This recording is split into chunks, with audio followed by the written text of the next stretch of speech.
All right, guys, let's continue on with the Bible. Continue on. We are on Joshua number 11.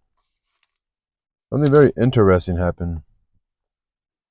The first major war, the War of the Five Kings, most importantly, Adoni-Zedek, king of Jerusalem. So what happened was they found out that Gibeon decided to be diplomatic and befriend Israel. And Gibeon happens to be great in their own right, powerful, men of valor, and for some reason they decided to submit to the power that they've been hearing of this tribe of Israel that's growing. They've been hearing, I guess, about these miracles from Egypt, things, they've been hearing stories about how the parting of the Jordan for them to cross over into Jericho. And they pretty much took over from Gaza, which is pretty much the border, like, near the water. Well, it's actually near Egypt and at the border of Egypt, borderline of Egypt, and all the way to Kadesh Barnea, which is this oasis desert land. Which this is the desert they were going through when they left Egypt to get to where they're at now. So, I mean, within a chapter, they ranged everywhere. They took over these five kings, powerful kings. They destroyed them. It didn't say if Gibeon joined in as some sort of auxiliary army to help them out. Um, anyway, we're on Joshua number 11. It's not that long. So Joshua smote all the country of the hills and of the south and of the vale and of the springs and all their kings. He left none remaining, but utterly destroyed all that breathed, as the Lord God of Israel commanded. And Joshua smote them from Kadesh Barnea even unto Gaza, all the country of Goshen, even unto Gibeon. And all these kings in their land did Joshua take at one time, because the Lord God of Israel fought for Israel.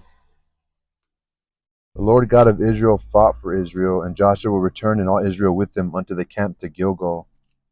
That was the end of 10. Let's read number 11. It's going to be about 5 minutes, maybe. And it came to pass when Jabin, king of Hazor, so a new king, Jabin, king of Hazor, had heard those things, that he sent to Jobab, king of Madon, and to the king of Shimron, and to the king of Ashaph, to the kings that were on the north of the mountains, on the plains of Chinneroth, or end of the plain. So the king of the north of the mountains, and then also the kings of the plain south of Chinneroth, and in the valley, and in the borders of Dor on the west, and to the Canaanite on the east and on the west, and to the Amorite, and to the Hittite and the Perizzite, and the Jebusite in the mountains, and to the Hivite under Hermon in the land of Mizpah. And they went out, they and all their hosts with them, much people, even as the sand that is upon the seashore, in a multitude. Obviously, that's kind of insane. They had that many people, but I guess they're just using some sort of personification, or trying to just, I don't know, sort of metaphor, just to show how many people there actually were. So with horses and chariots very many, and when all these kings were met together, they came and pitched together at the waters of Merom to fight against Israel. So again, all these people are teaming up to try to defeat Israel.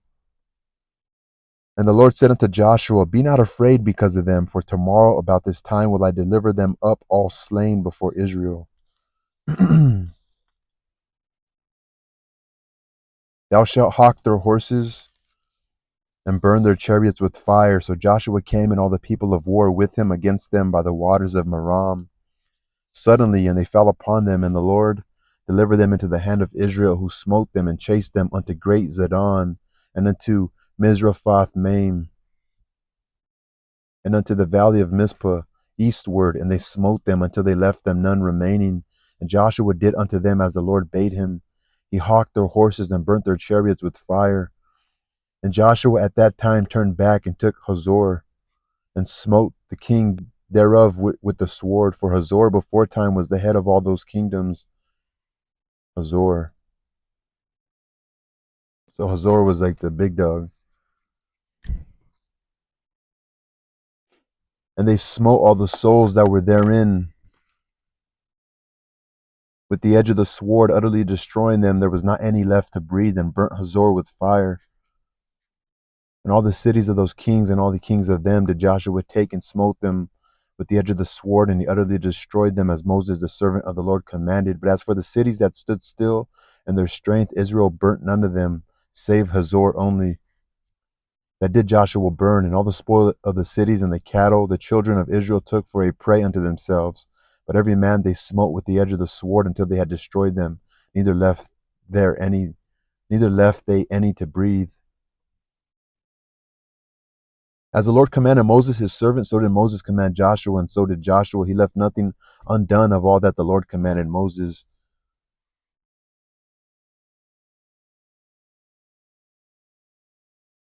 So that's a little I don't know if I want to be critical. It's not very specific. Makes it seem like, okay, so was this information passed to Joshua before Moses died, or he's just saying like Moses is reiteration, like listen to whatever God says when I'm gone. Listen to him. Do everything he says. So Joshua took all that land, the hills and all the south country, and all the land of Goshen, and the valley and the plain and the mountain of Israel, and the valley of the same, even from Mount Halak that goeth up to goeth up to Sire or Ser, unto Baal Gad in the valley of Lebanon, under Mount Hermon. And all their kings he took and smote them and slew them. Joshua made war a long time with all those kings. There was not a city that made peace with the children of Israel, save the Hivites, the inhabitants of Gibeon. All others they took in battle, for it was of the Lord to harden their hearts that they should come against Israel in battle, that he might destroy them utterly, and that they might have no favor, but that he might destroy them as the Lord commanded Moses. And at that time came Joshua and cut off the Anakims from the mountains. So there was giants in the mountains, from Hebron, from Debir and Anab, and from all the mountains of Judah, and from all the mountains of Israel. Joshua destroyed them utterly with their cities. There was none of the Anakims left in the land of the children of Israel.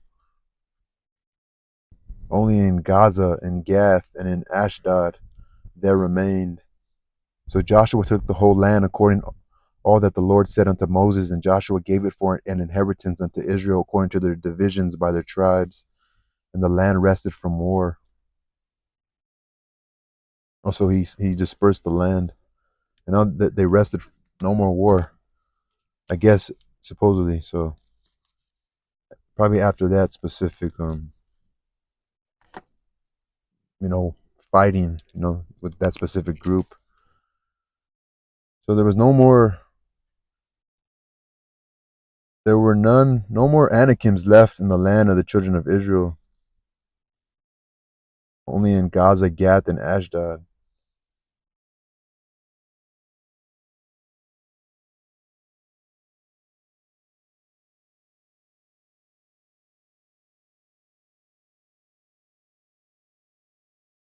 Giants,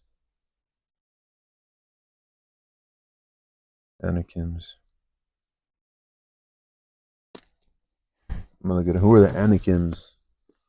Oh, I don't have no internet there, so I got my hotspot.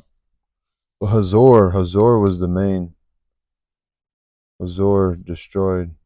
They were formidable. They're destroyed.